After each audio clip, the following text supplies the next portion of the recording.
Hello everyone, कैसे हैं आप लोग। आज की इस वीडियो में मैं डिस्कस करने जा रहा हूं भारत डायनामिक लिमिटेड कंपनी के क्वार्टरली रिजल्ट के बारे में। कंपनी ने अपने सितंबर क्वार्टर का फाइनेंशियल रिजल्ट कल के दिन में यानी कि 14 नवंबर को डिक्लेयर कर दिया है, जो कि काफ़ी निराशाजनक या आप कह सकते हैं कि मिला-जुला देखने को मिल रहा है।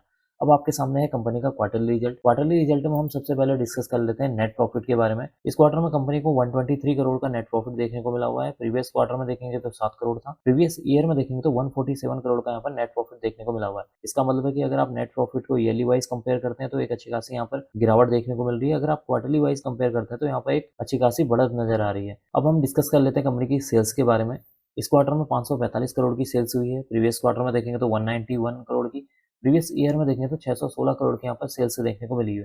इसका मतलब है कि अगर आप सेल्स को ईयरली वाइज कंपेयर करते हैं तो यहाँ पर एक अच्छी खासी गिरावट नजर आ रही है। क्वार्टरली वाइज कंपेयर करते हैं तो यहाँ पर एक आपको बढ़त नजर आ रही है, जो कि इसके लिए क्या है एक नेगेटिव पॉइंट है, क्योंकि यहाँ पर जो सेल्स है ईयरली वाइज क्या है गिरती हुई नजर आई है। अब हम डिस्कस कर लेते हैं एक्सपेंसेस के बारे में। इस क्वार्टर में 446 करोड़ के एक्सपेंसेस हुए हैं। प्रीवियस क्वार्टर में 243 करोड़। प्रीवियस ईयर में देखेंगे तो 482 करोड़ के यहाँ पर एक्सपेंसेस देखने को मिले हुए हैं।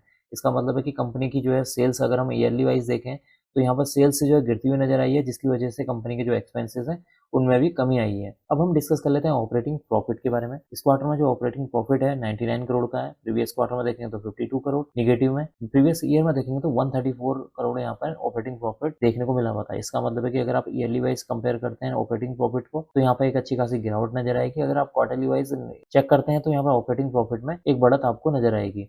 अब हम डिस्कस कर लेते हैं ऑपरेटिंग प्रॉफिट मार्जिन परसेंटेज के बारे में, जो कि एक इंपॉर्टेंट रोल प्ले करता है किसी भी फाइनेंशियल रिजल्ट में। तो इस क्वार्टर में अगर आप देखेंगे तो यहाँ पर 18% देखने को मिल रहा है।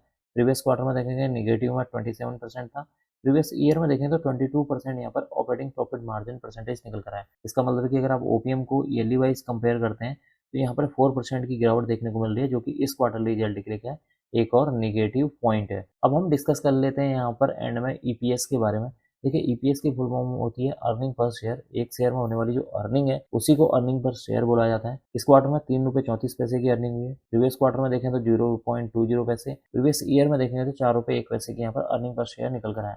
इसका मतलब है कि ईपीएस में भी आप देखेंगे चाहे वो ईयरली वाइज हो या फिर क्वार्टरली वाइज हो। ईयरली वाइज अगर आप कंपेयर करते हैं तो एक अच्छी खासी गिरावट नजर आएगी। अगर आप क्वार्टरली वाइज कंपेयर करते हैं तो यहाँ पर आपको एक इंक्रीमेंट नजर आएगा, जो कि इसके लिए क्या है एक और निगेटिव पॉइंट है, क्योंकि यहाँ पर जो ईपीएस है वो ईयरली वाइज देखेंगे तो यहाँ पर गिरती हुई नजर आ रही है। कुल मिलाकर देखा जाए रिजल्ट काफी निराशाजनक देखने को मिला हुआ है। ईयरली वाइज चाहे कंपनी की सेल्स हो या नेट प्रॉफिट हो, एक अच्छा खासा गिरावट देखने को मिल रही है। कंपनी का जो रिजल्ट है मार्केट के अनुमान के ठीक विपरीत देखने को मिला हुआ है। अब मैं इस वीडियो को यहीं पर एंड करूंगा। उम्मीद करता हूँ कि आपको यह वीडियो पसंद आई होगी। अगर आपको यह वीडियो पसंद आई तो please like share and subscribe करना ना भूलें। Thank you.